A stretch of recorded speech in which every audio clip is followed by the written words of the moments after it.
everyone, Namaskar. We have seen how to solve chapter 1 and chapter 3 of standard 8 and also learn how to solve practice set 2.1 and 2.2 of second chapter.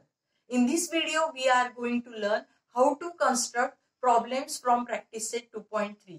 या video मध्ये आपण practice set 2.3 मधले construction बघणार आहोत आणि समोर जाण्यापूर्वी नक्की व्हिडिओला लाईक करा, शेअर करा आणि सबस्क्राइब करा. Let us start practice set 2.3. First question, draw a line L, take a point A outside the line, through point A, draw a line parallel to line L.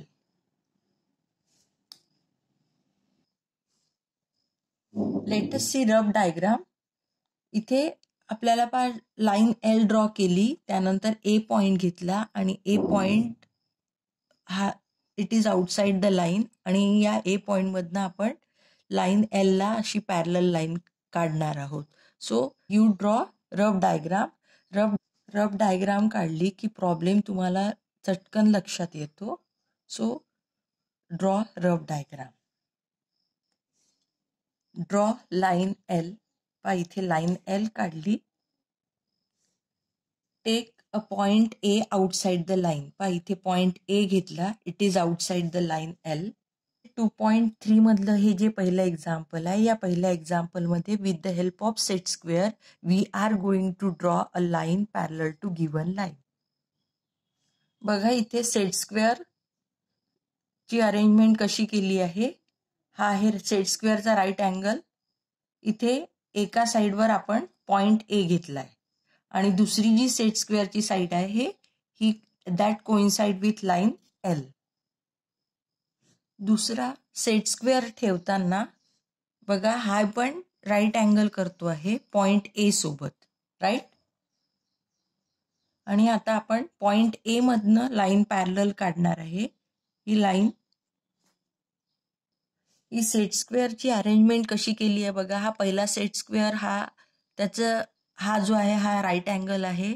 एका right अँगलवर point आहे आणि दुसऱ्या right अँगलवर line आहे.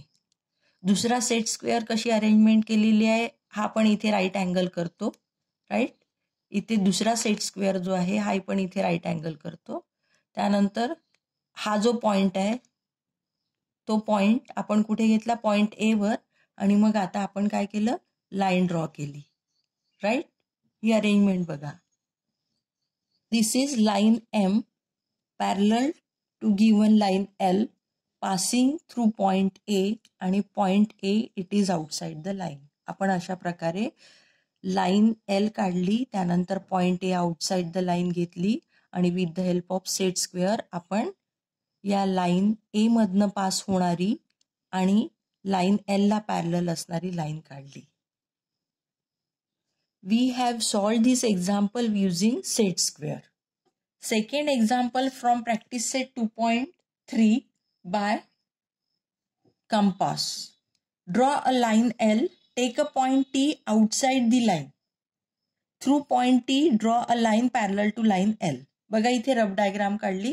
आपल्याला line L draw करायची आहे. Point T outside the line घ्यायचा आहे आणि पॉइंट टी मधनं आपल्याला लाइन एल ला पॅरलल अशी लाइन काढायची आहे. So you must draw rough diagram. बघा मी इथे लाइन एल काढली आहे. I have taken point T outside the line. First problem आपण with the help of set square चा यूज करून आपण कन्स्ट्रक्ट केलं. आता सेकंड प्रॉब्लेम जे आहे आपण with the help of compass. तुम्ही दोनपैकी कुठलीही एक मेथड यूज करू शकता जी तुम्हाला सोपी वाटते ती. तर इथे आपण point T outside the line घेतला आणि त्यानंतर आपण इथे स्टील टिप जे आहे हे आहे स्टील टिप. बघा हे स्टील टिप आहे. हे स्टील टिप मी कुठे ठेवलं, पॉइंट टी वर ठेवलं आणि हे आहे पेन्सिल टिप. तर या हे जे पेन्सिल टिप आहे हे पेन्सिल टिप हे मी कसं घेतलं, हे लाइन एलच्या थोडं जास्त अंतर घेतलं. लाइन एल पेक्षा थोडं जास्त अंतर घेतलं आणि स्टील टिप ठेवलं पॉइंट टी वर. त्यानंतर मी काय केलं, एक आर्क ड्रॉ केला, right.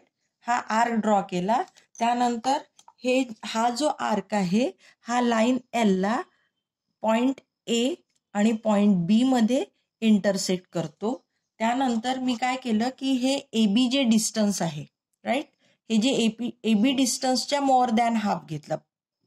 I have taken distance this much distance between the tips of compass आणि हे डिस्टन्स किती आहे, more than half of A B, म्हणजे ए बीच्या निम्म्यापेक्षा थोडं जास्त अंतर घेतलं मी.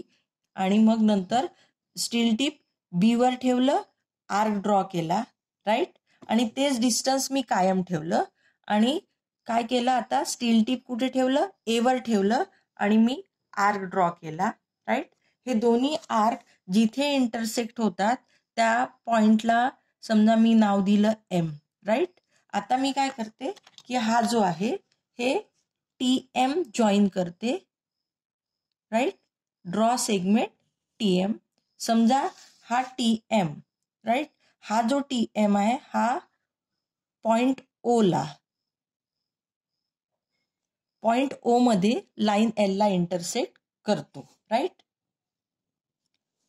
तर हा काय झाला, T O is perpendicular to line L at point O. आता मी पॉइंट एन हा घेते आहे लाईन एल वर राईट. आता पॉइंट एन वर मी परपेंडिक्युलर टाकणार आहे with the help of protractor right. बघा इथे अरेंजमेंट कशी केली आहे, हा जो पॉइंट एन आहे त्या पॉइंट एन वर या प्रोट्रॅक्टरचं सेंटर घेतलं आहे आणि ही जी लाईन आहे ही लाईन एल ला कोइन्साइड होते आहे. अशा प्रकारे आपण प्रोट्रॅक्टर ठेवला. त्यानंतर मी हा इथे जो अँगल आहे हा 90चा अँगल, हा जो बघा हा जो अँगल आहे हा 90चा, हा मी नोट केला. समजा हा पॉइंट मी नोट केला राईट. आता मी काय केलं की हा पॉइंट आणि एन, हा एन आणि हा पॉइंट हे जॉईन केले. आता काय झालं की this is also perpendicular to line N. त्यानंतर मी काय केलं की आता हे एवढं जे डिस्टन्स आहे, केवढं, हे ओ टी एवढं जे डिस्टन्स आहे ते distance me I have taken this much distance between the tips of compass.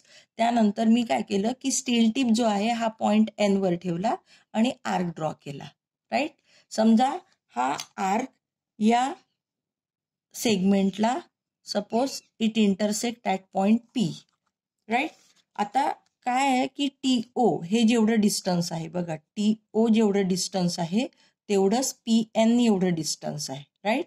हे दोन्ही डिस्टन्स सेम आहे आणि at the same time T O is perpendicular to line L, P N is also perpendicular to line L. आता काय करते, T आणि P या I will draw a line passing through T and point P. Now this line M, let this line we label it as M. मग ही line M ही line L ला parallel आहे and this line M passes through point T and point T is outside the line. तेव्हा तुम्ही हा जो problem 1 आणि problem 2 आहे हे either you will solve with the help of set square और with the help of compass. Let us construct third example. Draw a line M, draw a line N which is parallel to line M at a distance 4 cm from it. आतापर्यंत आपण काय examples बघितले की we have drawn a line through a point outside the line, बरोबर आहे. आता तो point हा गिवन लाईन पासून किती डिस्टन्स वर होता ते दिलं नव्हतं. आता परफेक्ट दिलं आहे की टू ड्रॉ अनादर line at a distance 4 cm from given line. आतापर्यंत आपण पॉइंट टी कुठेही घेतला आणि तिथून आपण पॅरलल लाईन काढली गिवन लाईनला, पण आता काय काढायची, आपल्याला लाईन दुसरी लाईन काढायची आहे and that is at a distance 4 cm from given line. बघा आपण याची रफ डायग्राम काढली तर इथे लाईन एम ड्रॉ केली आणि आपल्याला लाईन एन अशी ड्रॉ करायची आहे की एम आणि एन मधलं डिस्टन्स किती असेल, 4 cm. We have drawn line M. Take 2 points A and B on line M. आता आपल्याला ए आणि बी वर परपेंडिक्युलर काढायचं आहे.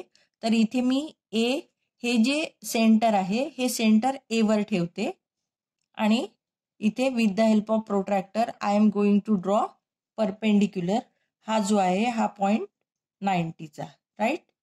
त्यानंतर इथे पण सेम मी तसंच करणार आहे. इथे हे जे प्रोट्रॅक्टरचं सेंटर आहे हे बी वर ठेवलं आहे आणि इथे पण मी हे 90चा इथे पॉइंट हा घेतलेला आहे. त्यानंतर इथे these are the perpendiculars at A, right, and B. These are the perpendiculars at A and B.